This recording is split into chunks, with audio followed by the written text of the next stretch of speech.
जय जय श्री राम, बजरंग दल का धूम धड़ाका, बजरंग दल का धूम धड़ाका, जय जय श्री राम. ഒരു കാരണവശാലും കന്യാസ്ത്രീകൾക്ക് ജാമ്യം നൽകാൻ അനുവദിക്കില്ല എന്നുള്ളതാണ് അവരുടെ അതിനടക്കം മുദ്രാവാക്യങ്ങൾ, അതിലുള്ള പ്രതിഷേധങ്ങളാണ് കാണുന്നത്. ഛത്തീസ്ഗഡിൽ അറസ്റ്റിലായി ജയിലിൽ കഴിയുന്ന മലയാളി കന്യാസ്ത്രീകളുടെ ജാമ്യാപേക്ഷ സെഷൻസ് കോടതിയും പരിഗണിച്ചില്ല എന്നുള്ള വിവരങ്ങളാണ് വരുന്നത്. ബിലാസ്പൂർ NIA കോടതിയിലേക്ക് കേസ് മാറ്റിയിരിക്കുന്നു. NIA കോടതിയിലേക്കോ? ഇത് കേട്ടിട്ട് വലിയ ഞെട്ടലൊന്നും തോന്നുന്നില്ല. കാരണം നമ്മുടെ കേരളത്തിൽ അതല്ലെങ്കിൽ എവിടെ നോക്കിക്കോട്ടെ, ഈ മുസ്ലിങ്ങൾ ഒന്ന് തുമ്മിയാലും തൂറിയാലും വരെ NIA വരുന്നും പറഞ്ഞ് പേടിപ്പിക്കുന്ന അല്ലെങ്കിൽ NIA കൊണ്ടുവരുന്ന ആൾക്കാരാണ് ഈ പറഞ്ഞ RSS സംഘപരിവാർ BJP ഗവൺമെൻറ് നമ്മുടെ നാട്ടിൽ. അതുകൊണ്ടാണ് നമ്മുടെ കേരളത്തിലോട്ട് ഇവന്മാരെ അടുപ്പിക്കാത്തതും. അതുകൊണ്ട് തന്നെ എൻ്റെ പൊന്ന് കന്യാസ്ത്രീകളെ, എൻ്റെ പൊന്ന് ക്രിസ്ത്യാനികളെ, ഇവിടെ അങ്ങോട്ട് നിങ്ങൾ കണ്ട തുടക്കം മുതലേ നിങ്ങളോട് പറയുന്നതാണ്, മുസ്ലിങ്ങളാണ് ഫസ്റ്റ് ടാർഗറ്റ്. അത് കഴിഞ്ഞാൽ അടുത്ത് നിങ്ങളുടെ മേലോട്ട് തന്നെ അവന്മാർ വെക്കും. അപ്പം NIAയും EDയും എല്ലാം വന്നിട്ട് എന്തൊക്കെ കുലുമാലുണ്ടാക്കാൻ പറ്റും അതൊക്കെ ഉണ്ടാക്കുകയും ചെയ്യും. അതിൻ്റെ ഭാഗമായിട്ട് അങ്ങ് കരുതിയാൽ മതി. അല്ലാണ്ട് ഇതിനെ വലിയ ആന സംഭവമായിട്ട് എടുക്കേണ്ട കാര്യമൊന്നുമില്ല. എന്താണെങ്കിലും ന്യൂസിൻ്റെ ബാക്കി കേട്ടു നോക്കാം നമുക്ക്. വൈശാഖാര്യൻ നമുക്കൊപ്പം വീണ്ടും തുടരുന്നു. വൈശാഖ, എന്തുകൊണ്ടാണ് ഇത് NIA കോടതിയിലേക്ക് പോകുന്നത്? എങ്ങനെയാണ് ലഭ്യമാകുന്ന വിവരങ്ങൾ?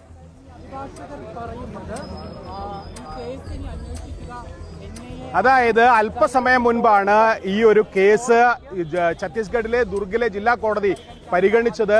സെഷൻസ് കോടതി ഈ കേസിന്റെ ജാമ്യാപേക്ഷ മുന്നിൽ വന്നപ്പോൾ കോടതി എടുത്തൊരു നിലപാട് എന്നുള്ളത്, ഈ കേസിൽ ചുമത്തപ്പെട്ട വകുപ്പുകൾ വളരെ ഗുരുതരമുള്ളതാണ്. സാധാരണയായിട്ട് ഇത്തരത്തിലുള്ള കേസുകൾ പരിഗണിക്കുന്നത് NIA ആണ്. NIA കോടതിയാണ് ഈ കേസുകൾ പരിഗണിക്കുന്നത്. അതുകൊണ്ട് തന്നെ സെഷൻസ് കോടതിക്ക് ഇത്തരത്തിൽ ഗുരുതരമായിട്ടുള്ള വകുപ്പുകൾ അടക്കം ചുമത്തിയ കേസായതുകൊണ്ട് തന്നെ ഈ കേസിലെ ജാമ്യാപേക്ഷ പരിഗണിക്കാൻ വേണ്ടി സാധിക്കില്ല.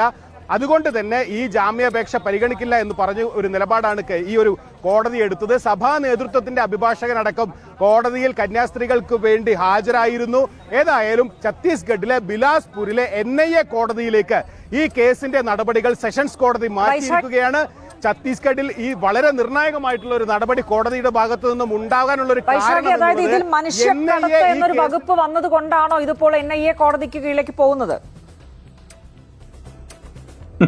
ഇതിലൊന്നും ഞാൻ തുടക്കം പറഞ്ഞല്ലോ, ഇതിലൊന്നും ഇത്ര ആശ്ചര്യപ്പെടേണ്ട കാര്യമില്ല. നമ്മുടെ കേരളത്തിൽ തന്നെ നിങ്ങൾ നോക്ക്, കേരളത്തിൽ BJPയുടെ ഇത് കിട്ടിയിട്ട് പോലുമില്ല. കേന്ദ്രത്തിലാണ് BJP ഭരിക്കുന്നത്. എന്നിട്ട് പോലും കേരളത്തിലെ പല ആളുകളെയും പല കേസുകളിലും പല കേസുകളിലും പെടുത്തിട്ട് NIA ഇവിടുന്ന് ഇവിടെ പൊക്കിക്കൊണ്ടുപോകുന്ന സമയത്തെ അപ്പുറത്ത് ഇരുന്നിട്ട് കിട്ടണം, ലവ് ജിഹാദാണ്, അല്ലെങ്കിൽ മറ്റേ നാർക്കോട്ടിക് ജിഹാദാണ്, അല്ലെങ്കിൽ ലാൻഡ് ജിഹാദാന്നും പറഞ്ഞിട്ട് ഇവിടെ വന്നിട്ട് കൊണച്ച കുറേ എണ്ണം ഉണ്ടല്ലോ അല്ലേ.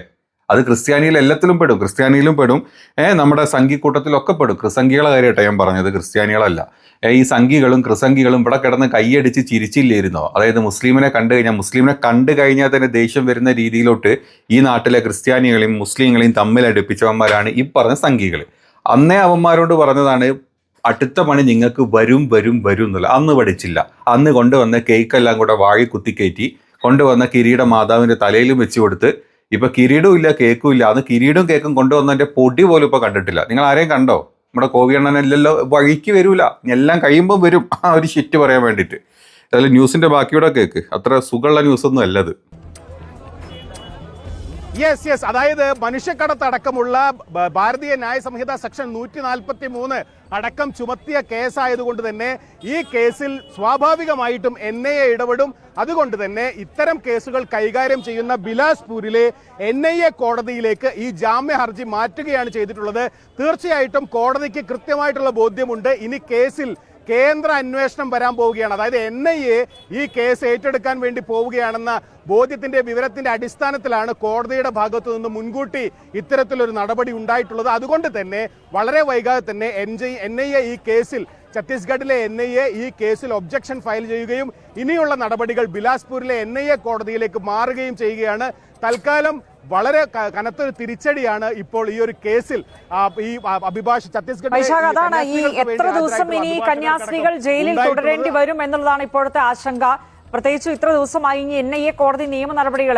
വൈശാഖ്, ഒരു കാര്യം നേരത്തെ ഈ ഛത്തീസ്ഗഡ് മുഖ്യമന്ത്രിയൊക്കെ ഈ വിഷയത്തിൽ പറഞ്ഞൊരു കാര്യം, അതായത് ഈ കുറ്റം തെളിയുന്നതിന് മുമ്പ് തന്നെ ഇതിൽ ചിലതൊക്കെ സ്ഥിരീകരിച്ച് അദ്ദേഹം പറഞ്ഞതൊക്കെ വലിയ വിവാദമായതാണ്. ഇന്നിപ്പോൾ ബജ്രംഗ് ദൾ പ്രവർത്തകരുടെ ആക്ഷനും ഒരുപക്ഷെ നമുക്ക് മുന്നിലേക്ക് ഇതിന് പുറകിൽ മറ്റെന്തെങ്കിലും ഗൂഢാലോചനയുണ്ടോ എന്ന് കൂടി സൂചിപ്പിക്കുന്നതാണ്. കാരണം വളരെ നേരത്തെ തന്നെ അവർ കോടതിക്ക് മുന്നിലെത്തുന്നു, ജാമ്യം നൽകരുതെന്ന് പറഞ്ഞ് അവരവിടെ പ്രതിഷേധിക്കുന്നു, അവരുടെ പരാതിക്കാരന് പിന്തുണയുമായി എത്തിയതാണെന്ന് പറയുന്നു. ഈ വിവരം പുറത്തു വരുമ്പോൾ തന്നെ അവർ പറയുന്നു ഇത് ഈ കോടതി പരിഗണിക്കില്ല, ഇത് വേറെ കോടതിയിലേക്ക് പോകുമെന്നൊക്കെ. പോലീസ് അടക്കം നോക്കി നിൽക്കെ കണ്ട പ്രതിഷേധം, ഇതൊക്കെ എന്താണ് വൈശാഖ് സൂചിപ്പിക്കുന്നത്? അത് എത്ര പേര് കണ്ടിരുന്നു? രാവിലെ തന്നെ കോടതി കൂടുന്നതിന്റെ മുമ്പ് തന്നെ നമ്മുടെ വാനരസേന അവിടെ വന്നിട്ട് ജയശ്രീരാം വിളി തുടങ്ങിയിട്ടുണ്ട്. അത് കണ്ടിരുന്ന വീഡിയോ? അത് കാണുമ്പോൾ മനസ്സിലാവും ഇതൊക്കെ മുൻകൂട്ടി തയ്യാറാക്കി ക്ലീൻ ആക്കി മുന്നോട്ട് കൊണ്ടുപോയതാണ്. അവിടുത്തെ മുഖ്യമന്ത്രി എല്ലാവരും ഇതിന് സപ്പോർട്ട് ചെയ്തതിന് വെമ്മാരെ കൊടുക്കാൻ, അല്ലെങ്കിൽ ക്രിസ്ത്യാനികൾക്കെതിരെ ന്യൂനപക്ഷത്തിനെതിരെ എന്തൊക്കെ ചെയ്യാൻ പറ്റും അതൊക്കെ ചെയ്യിക്കുന്നുള്ളത്. അതിന്റെ ഭാഗം കൂടെ കണ്ടു നോക്ക്. നമ്മളെ ജയശ്രീരാം വിളി വരുന്നുണ്ട് ഇപ്പോൾ. अगर इनको बेल मिलता है तो ये जांच में करेंगे, इस वजह से इनको बिल्कुल बेल नहीं मिलनी चाहिए, इसलिए हम लोग आए हैं और आगे चरणबद्ध तरीके से ये आंदोलन चालू रहेगा। अभी ये आंदोलन रुकने वाला नहीं है। जय जय श्री राम, बजरंग दल का धूम धड़ाका, बजरंग दल का धूम धड़ाका, जय जय श्री राम। ഒരു കാരണവശാലും കന്യാസ്ത്രീകൾക്ക് ജാമ്യം നൽകാൻ അനുവദിക്കില്ല എന്നുള്ളതാണ് അവരുടെ അതിനടക്കം മുദ്രാവാക്യങ്ങൾ, അതിലുള്ള പ്രതിഷേധങ്ങളാണ് കാണുന്നത്. വൈശാഖ് നമുക്കൊപ്പം ചേരുന്നുണ്ട്. വൈശാഖ്, ഈ ജില്ലാ കോടതിക്ക് പുറത്താണ് ഇപ്പോൾ ഈ ബജ്രംഗ് ദൾ പ്രവർത്തകർ ഇങ്ങനെ തടിച്ചുകൂടി ഈ ജാമ്യത്തെ എതിർത്ത് സംസാരിക്കുന്നത്. വളരെ ദുരൂഹം തന്നെയാണ് രജനി. വളരെ അസാധാരണമായിട്ടുള്ള കാഴ്ചകൾ. ഈ പോലീസുകാരൊക്കെ ഈ ആളുകളുടെ മുന്നിൽ ഇങ്ങനെ നിൽക്കുക എന്നല്ലാതെ മറ്റൊരു തരത്തിലുള്ള ഇടപെടലുകളും, സാധാരണ കോടതി പരിസരത്ത് ഒന്ന് ഒച്ച വെച്ചാൽ പോലും ഇടപെടുന്ന പോലീസുകാരൊന്നും ഇവിടെ അനങ്ങുന്നത് കാണുന്നില്ല. ഏതായാലും രജനി സൂചിപ്പിച്ചതുപോലെ തന്നെ കോടതിക്ക് മുന്നിൽ ഇത്തരത്തിലുള്ള പ്രതിഷേധ പ്രകടനങ്ങൾ അടക്കം നടത്തിക്കൊണ്ട് വലിയ തോതിലുള്ള ഒരു സമ്മർദ്ദ തന്ത്രം കൂടിയാണ് ഇത്തരത്തിലുള്ള തീവ്ര ഹിന്ദു സംഘടനാ നേതാക്കൾ നടത്തിയത് എന്നുള്ള കാര്യത്തിൽ സംശയമില്ല. പക്ഷേ ഈ ഒരു കോടതി ഈ ഒരു കേസ് പരിഗണിക്കുന്നതിന് തൊട്ട് മുൻപാണ് ഇത്തരത്തിലുള്ള ഒരു നടപടികൾ ഇവരുടെ ഭാഗത്തു നിന്നും ഉണ്ടായിട്ടുള്ളത് എന്നുള്ളതും ഏറ്റവും ശ്രദ്ധേയമാണ്. എനിക്ക് ലഭിക്കുന്ന വിവരമനുസരിച്ച് ബജ്രംഗ് ദളിന് വേണ്ടി 5 അഭിഭാഷകർ ഈ കോടതി നടപടികൾ നടക്കുമ്പോൾ അവിടെ സെഷൻസ് കോടതിയിലെ അകത്തു ഉണ്ടായിരുന്നു. ബജ്രംഗ് ദളിന് വേണ്ടി പരാതിക്കാരൻ, ഈ കേസിലെ പരാതിക്കാരനായിട്ടുള്ള രവി നിഗത്തിന് വേണ്ടി പ്രത്യേകം അഭിഭാഷകർ അവിടെ എത്തിയിരുന്നു. അവർ അടക്കം ഈ ഒരു കേസിൽ നേരത്തെ പുറത്തു വന്ന ഈ അറസ്റ്റ് ചെയ്യപ്പെടുന്ന സമയത്ത്, കന്യാസ്ത്രീകൾ അറസ്റ്റ് ചെയ്യപ്പെടുന്ന സമയത്ത് അവരോടൊപ്പം ഉണ്ടായിരുന്ന പെൺകുട്ടികൾ, അതായത് ഓർച്ച ഗ്രാമത്തിലെ നാരായൺപൂർ മേഖലയിൽ നിന്നും കന്യാസ്ത്രീകൾ കൊണ്ടുവന്ന ജോലിക്കായിട്ട് കൊണ്ടുപോയ ആ പെൺകുട്ടികളുടെ പ്രതികരണങ്ങളുള്ള വീഡിയോ അടക്കം തെളിവായിട്ട് അവർ കോടതിയിൽ ഹാജരാക്കുകയും ഇതിൽ വളരെ ഗുരുതരമായിട്ടുള്ള കേസുകളാണ്, വകുപ്പുകളൊക്കെയാണ് ചുമത്തി. അതുകൊണ്ട് ജാമ്യം നൽകരുത് എന്നൊരു ഒബ്ജക്ഷൻ അവരും അവിടെ അറിയിച്ചു എന്ന് തന്നെയാണ് മനസ്സിലാക്കുന്നത്. പോലീസ് ഇതിൽ എന്ത് നിലപാട് അവിടെ എടുത്തു, ഈ ഒരു നടപടിയെ, കോടതിയുടെ നടപടിയെ അടക്കം പോലീസ് എങ്ങനെയാണ് ട്രീറ്റ് ചെയ്തത് എന്നുള്ളതാണ് ഇനി വ്യക്തമാകുന്നത്. ഇതിലൊരു സംശയം, ഈ പെൺകുട്ടികളുടെ മൊഴികളടക്കം കോടതിയിൽ എത്തിച്ചു എന്ന് പറയുമ്പോൾ ഇത് ഒരു പെൺകുട്ടി മാത്രമല്ലേ തന്റെ സമ്മതത്തോടെ എല്ലാ ജോലിക്ക് കൊണ്ടുവന്നത് എന്നുള്ള കാര്യം പറഞ്ഞിട്ടുള്ളൂ. മറ്റ് കുട്ടികളൊക്കെ ഈ നിർബന്ധിത മതപരിവർത്തനത്തിന്റെ കാര്യങ്ങളിലടക്കം, ഈ നേരത്തെ തന്നെ ക്രിസ്ത്യാനികളാണെന്നുള്ളടക്കം ഒരു മാധ്യമത്തോടൊക്കെ സംസാരിക്കുമ്പോൾ ഈ പെൺകുട്ടികൾ പറഞ്ഞിട്ടുണ്ട്. മാത്രമല്ല ഒരു പെൺകുട്ടിയുടെ സഹോദരൻ കൂടെ ഉണ്ടായിരുന്നു ഇവരുടെ.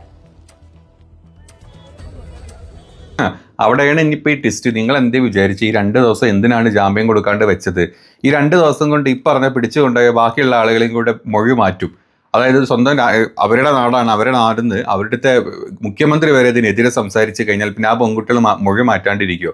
അവരിപ്പോൾ മിക്കവാറും മൊഴിയൊക്കെ മാറ്റി പറഞ്ഞിട്ടുണ്ടാവും, ഞങ്ങളെ നിർബന്ധിതമായിട്ട് പിടിച്ചു കൊണ്ടുപോയതാണ്. അല്ലെങ്കിൽ അവരുടെ കുടുംബക്കാർക്ക് അവിടെ നിൽക്കാൻ പറ്റില്ലേ? അവിടെ ഈ വാനരസേന വന്നിട്ട് അവിടെ കുരങ്ങന്മാരെക്കാൾ വലിയ കളി കളിക്കും. അവിടെ വന്നിട്ട് ജയശ്രീ രാമന്റെ പേരും പറഞ്ഞിട്ട് അവന്മാർ അവിടെ കൊന്നൊടുക്കും ഈ പറഞ്ഞ കൂട്ടക്കാരെ മൊത്തം. അതുകൊണ്ട് പേടിച്ചിട്ട് ഇനിയിപ്പോൾ അവർ മൊഴി മാറ്റി തന്നെ ചെയ്യും. ഈ കന്യാസ്ത്രീകളെ പെടുത്തുകയും ചെയ്യും. അതോടുകൂടി ക്രിസ്ത്യാനികൾ മൊത്തം മൂഞ്ചുകയും ചെയ്യും. അതാണ് ഇപ്പോൾ ഇവിടെ ഉണ്ടാവാൻ പോകുന്നത്. കേക്ക്. അതെ, സുകുമാൻ മണ്ഡാവിയാണ് ഈ കേസിലെ 3ാം പ്രതി. അവരടക്കം ഉണ്ടായിരുന്നു. അവരൊക്കെ പറയുന്ന ഒരു കാര്യം, അതായത് സിസ്റ്റർമാരടക്കം നമ്മളോട് 2 ദിവസം മുൻപ് കാര്യം പറഞ്ഞതാണ്, ഒരു പെൺകുട്ടിയെ ഭീഷണിപ്പെടുത്തി ഇത്തരത്തിൽ മൊഴി മാറ്റിച്ചു എന്നുള്ളത്. അതിന്റെ ദൃശ്യങ്ങളാണ് പ്രചരിക്കുന്നത് എന്നും സിസ്റ്റർമാർ പറഞ്ഞിരുന്നു. അത് കഴിഞ്ഞ ദിവസം നമ്മൾ കണ്ടതാണ്. പക്ഷേ മറ്റു 2 പെൺകുട്ടികളും അതുപോലെ തന്നെ ഈ പെൺകുട്ടികളുടെ ബന്ധുക്കളടക്കം എന്നോട് പറഞ്ഞിട്ടുള്ളതാണ്. 5 വർഷം മുൻപേ തന്നെ ക്രിസ്തുമത വിശ്വാസികളാണ് തങ്ങൾ, മാതാപിതാക്കളടക്കം പറഞ്ഞുകൊണ്ട് തന്നെയാണ് തങ്ങൾ പോയതെന്നും പെൺകുട്ടികളുടെ ബന്ധുക്കൾ പറഞ്ഞിരുന്നു. പക്ഷേ ഈ ഒരു ദൃശ്യങ്ങൾ, ആ സമയത്തെടുത്തൊരു ദൃശ്യങ്ങൾ, അത് സമ്മർദ്ദപ്പെടുത്തി എടുത്തതാണെന്നാണ് ഈ ഒരു സഭാ നേതൃത്വം അടക്കം പറയുന്നത്, സിസ്റ്റർമാർ പറയുന്നത്. പക്ഷേ അതാണ് പ്രധാനമായിട്ടുള്ള ഈ ബജ്രംഗ് ദൾ പ്രവർത്തകരുടെ സ്ത്രീകളുമായി അന്ന് ഒരു ആൾക്കൂട്ടാക്രമണം പോലെ ഈ കന്യാസ്ത്രീകളെ വളഞ്ഞു വെച്ച് ഈ ബജ്രംഗ് ദൾ പ്രവർത്തകർ ചോദ്യം ചെയ്യുന്ന ദൃശ്യങ്ങൾ കൂടി അന്ന് പുറത്തു വന്നിരുന്നു. തീർച്ചയായിട്ടും ബജ്രംഗദളിന്റെ ആ ഒരു സമ്മർദ്ദതന്ത്രത്തിന്റെ മറ്റൊരു പതിപ്പാണ് നമ്മൾ ഇവിടെ കണ്ടിട്ടുള്ളത്. അങ്ങനെ ഒരു കാരണവശാലും ജാമ്യം നൽകാൻ സാധിക്കുന്ന വകുപ്പുകളല്ല ഈ കേസിൽ ഉള്ളത് എന്നത് ചൂണ്ടിക്കാട്ടിക്കൊണ്ട് തന്നെയാണ് കോടതിയിൽ ഇത്തരത്തിൽ ഇപ്പോൾ ആ ഒരു ചൂണ്ടിക്കാട്ടൽ ഈ ബജ്രംഗദൾ പ്രവർത്തകർക്ക് വേണ്ടി ഹാജരായിട്ടുള്ള അഭിഭാഷകനടക്കം നടത്തിയതിന് പിന്നാലെയാണ് സെഷൻസ് കോടതി ഇപ്പോൾ NIA ബിലാസ്പൂരിലെ കോടതിയിലേക്ക് ഈ കേസ് മാറ്റുന്നതായിട്ട് അറിയിച്ചിട്ടുള്ളത്. കേന്ദ്ര ഏജൻസികളുടെ അന്വേഷണത്തിലേക്ക് ഈ കേസ് വരുന്നു എന്നുള്ളതാണ് രജനി ഏറ്റവും പ്രധാനപ്പെട്ട കാര്യം. ഇനി പ്രോസിക്യൂഷൻ അതുപോലെ തന്നെ ബിജെപിയുടെ അടക്കം നിയമസഹായത്തോട് കൂടിയിട്ട് ഈ ഒരു സഭയ്ക്ക് വേണ്ടി ഹാജരായിട്ടുള്ള കന്യാസ്ത്രീകളുടെ വക്കാലത്തെടുത്ത അഭിഭാഷകനടക്കം ഈ കേസിൽ ഇനി എന്താണ് സംഭവിച്ചത് എന്നുള്ളത് ഒന്നുകൂടി വ്യക്തമാക്കേണ്ട ഒരു കാര്യം കൂടി.